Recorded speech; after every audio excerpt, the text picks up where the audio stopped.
Hey guys, it's Danielle with Danielle Gets It Done, and this is my 8th week pregnancy update. Gonna love you, honey, on and on and on. I'm a morning dove singing out a song. I gotta see what size the baby is. I use Bump. I don't love it. I don't know. Let me know what you guys use. What I want to use, and I do have, is Mama Naturals emails. But I feel like she's always a week behind. I don't know, I count it differently. Anyways, the Bump says the baby is the size of a raspberry, getting legit. It's moving like crazy. Taste buds are forming.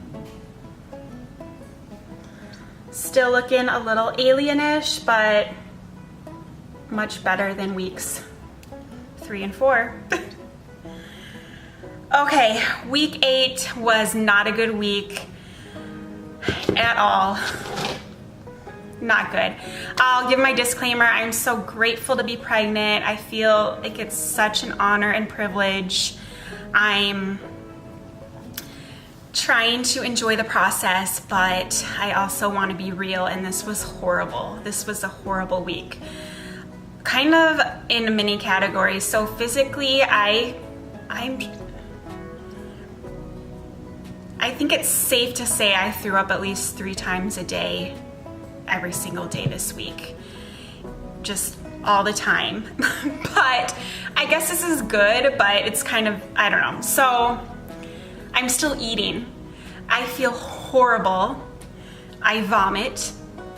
And then I feel better, and then I'm starving, and all I want is carbs, horrible food, and then I feel sick a couple hours later. It's just this whole process. I mean, it's good I'm still eating because I'm gaining weight, but I feel like I'm gaining too much, to be honest. It's just not fun to feel sick, and people keep saying like, oh, I feel so bad, you're actually throwing up. I was just nauseous the whole time. I honestly, like, it sucks to throw up, don't get me wrong, I hate it, it's disgusting, but like, feeling nauseous is the worst part. Like, that's not fun at all. And sometimes, to be honest, throwing up kind of relieves it a little bit, so I don't know, I don't want to be too dramatic about it. It's okay, but it's not fun, and it's just, yeah, it's horrible to be sick, but no one's supposed to know.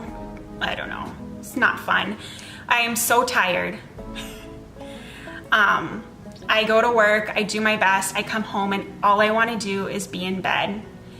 And I'm not even like reading or watching a trashy TV show like in bed. I can't do anything. And I'm not even sleeping.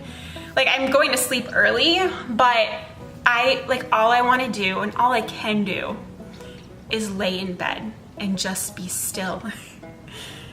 And alone in my agony. And so that's fine or whatever. The other problem is I'm starting to get really down on myself about it and feel lazy and unworthy and just like gross. And my house is a mess. Like, it's disgusting. I'm not able to spend as much time with James. YouTube is just awful. I'm not posting. I'm never on Instagram. I don't have the motivation. That's it. Like, I'm feeling lazy and terrible because I don't have any motivation to do anything but puke, eat, lay down. That's kind of my life.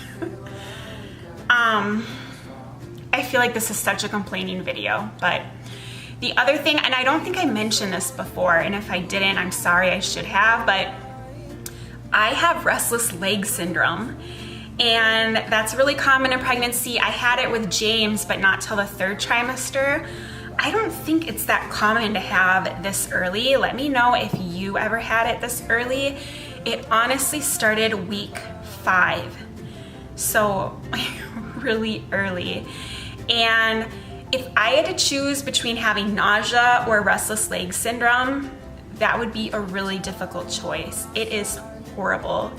So if you don't know what it is your legs, so it typically happens at night when you're trying to sleep. And so I'm laying in bed and my legs just feel like they have to move. Like I have to move them. It's a cross between like an itching feeling that you can't alleviate and nails on a chalkboard. Like it is just horrible. And I will say I'm going to the chiropractor once a week and she helps so much. She does a special adjustment for it. And after I go, I wouldn't say fine, but it feels significantly better for a couple days. And then it creeps back. So what I really should do is just go twice a week. It's just kind of a lot. She also gave me magnesium.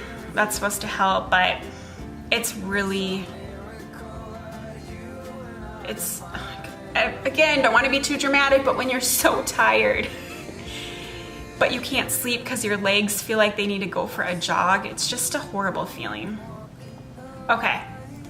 Moving on to much better news, I had an OB appointment. I had my 8-week appointment and I had a 4-week appointment as well, but my doctor was out of town for that. So it was my first time seeing him since I found out I'm pregnant. So that was really good.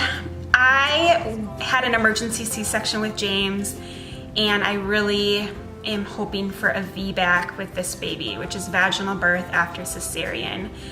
And even though I didn't know if I wanted another child, I knew that if I ever got pregnant again, I really wanted to try for a VBAC. So I switched to this doctor years and years ago just for that reason, because he has a really great VBAC track record.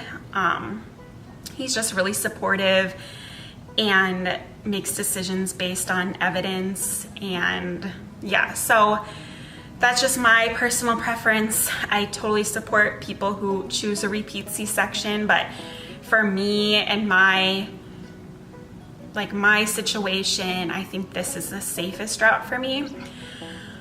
So anyways, I was a little nervous because of my endometriosis, but we talked about that. He says that won't affect anything and I'm fine. So that was really great to hear. And then I will have to consult with an OB later on in the pregnancy.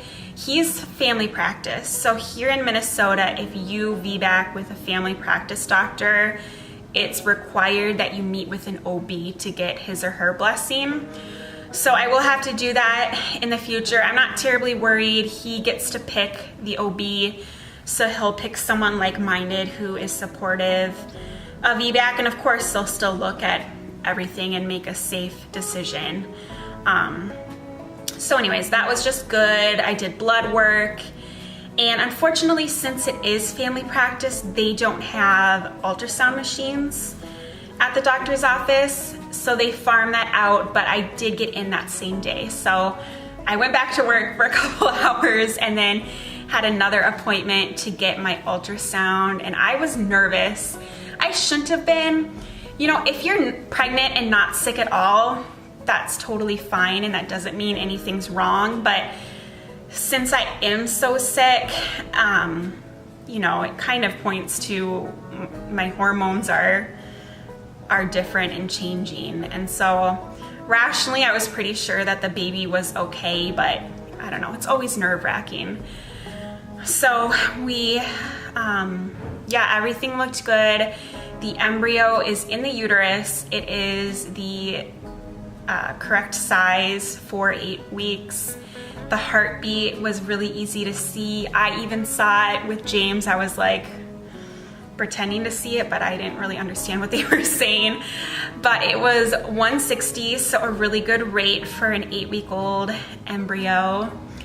And yeah, it was nice to have that checked off the list. And then we did get pictures. They are not great, which is kind of a bummer. My sister-in-law's pregnant and her 8-week pictures, like, I feel are really good. Like, you can kind of tell it's a baby.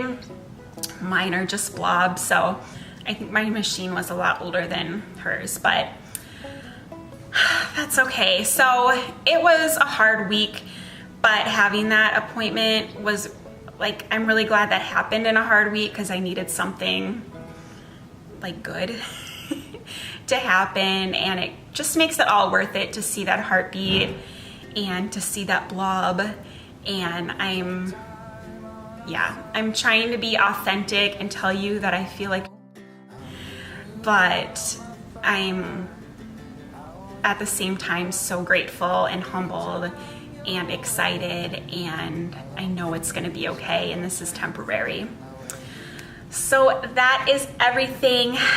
We, look out for week 9. We're telling James in week 9. We've already told him. I'm filming this a little later. So I'll tell you why we kind of decided to tell him this early, and you'll get to see his reaction. I got it on film, so it's really special, and we are just over the moon excited for him to know and for him to be a big brother. That is everything. We'll see you next week. Please comment below if you are pregnant. Let me know when your due date is, how far along you are, what symptoms you're having. I hope you're well. And this video is getting long, but I also wanted to say, if your babies are far apart like mine will be 6 and a half years apart. I feel like that's a little unusual, so I would love to connect with you if you have been in that same boat, to see like if you have any special advice, or kind of just to connect, because I feel like it is a little unique. Thank you so much for watching. I hope you have a wonderful day, and whatever your plans are, I hope you get them done. Bye, guys. Ooh.